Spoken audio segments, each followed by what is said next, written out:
श्री शिवाय नमस्तुभ्यम।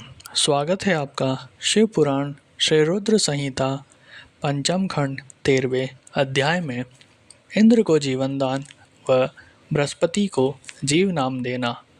व्यास जी बोले, हे ब्राह्मण, आपने मुझ पर कृपा करके मुझे भगवान शिव के अनेक चरित्रों को बताया है। अब मैं आपसे एक और कथा जानना चाहता हूँ। मैंने पूर्व में सुना था कि भगवान शिव ने जलंधर का वध किया था। कृपया कर मुझे इस कथा के बारे में भी बताइए। सूत जी बोले कि जब व्यास जी ने महामुनि से इस प्रकार पूछा तो संत कुमार जी बोले, हे महामुनि, एक बार की बात है कि गुरुदेव बृहस्पति और देवराज इंद्र भगवान शिव के दर्शन करने के लिए कैलाश पर्वत पर गए। तब भगवान शिव ने अपने भक्तों की परीक्षा लेने के विषय में सोचा। उन्होंने मार्ग में उन्हें रोक लिया।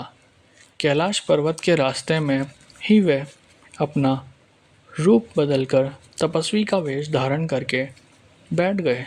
जैसे ही देवराज इंद्र वहां से निकले, उन्होंने तपस्वी से पूछा कि भगवान शिव अपने स्थान पर ही है या कहीं और गए हैं। यह पूछकर उन्होंने तपस्वी से उनके नाम आदि के विषय में भी जानना चाहा, परंतु तपस्वी रूप में शिवजी चुप रहे और कुछ ना बोले। उन तपस्वी को इस प्रकार अपने प्रश्न के उत्तर में चुप देखकर देवराज इंद्र बहुत क्रोधित हुए। वे बोले, अरे, मैं तुमसे पूछ रहा हूँ और तू है कि उत्तर ही नहीं दे रहा। जब तपस्वी ने पलटकर पुनः उत्तर नहीं दिया, तब इंद्र ने हाथ में वज्र लेकर तपस्वी रूप धारण किए भगवान शिव पर आक्रमण कर दिया, परंतु शिवजी ने तुरंत पलटवार करते हुए इंद्र के हाथ को पीछे धकेल दिया। तब क्रोध के कारण शिवजी का रूप प्रज्वलित हो उठा और उस तेज को देखकर ऐसा प्रतीत होता था कि ये तेज सब कुछ जलाकर भस्म कर देगा। इंद्र की भुजा को झटकने से इंद्र का क्रोध भी बढ़ गया, परंतु गुरु बृहस्पति उस तेज से भगवान शिव को पहचान गए।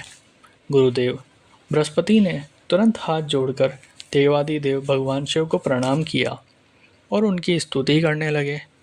बृहस्पति जी ने देवराज इंद्र को भी शिव चरणों में झुका दिया और क्षमा याचना करने लगे।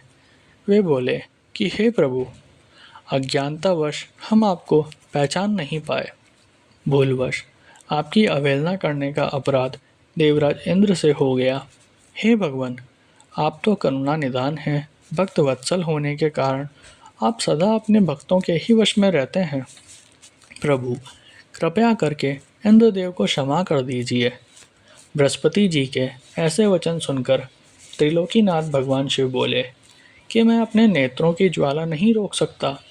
तब बृहस्पति जी बोले कि प्रभु, आप इंद्रदेव पर दया कीजिए और अपने क्रोध की अग्नि को कहीं और स्थापित कर देवराज का अपराध क्षमा कीजिए।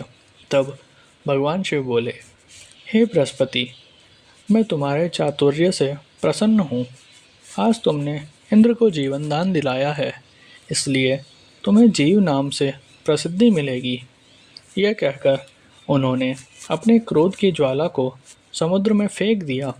तब इंद्रदेव और गुरुदेव बृहस्पति ने भगवान शिव को धन्यवाद दिया और उन्हें प्रणाम करके स्वर्गलोक चले गए।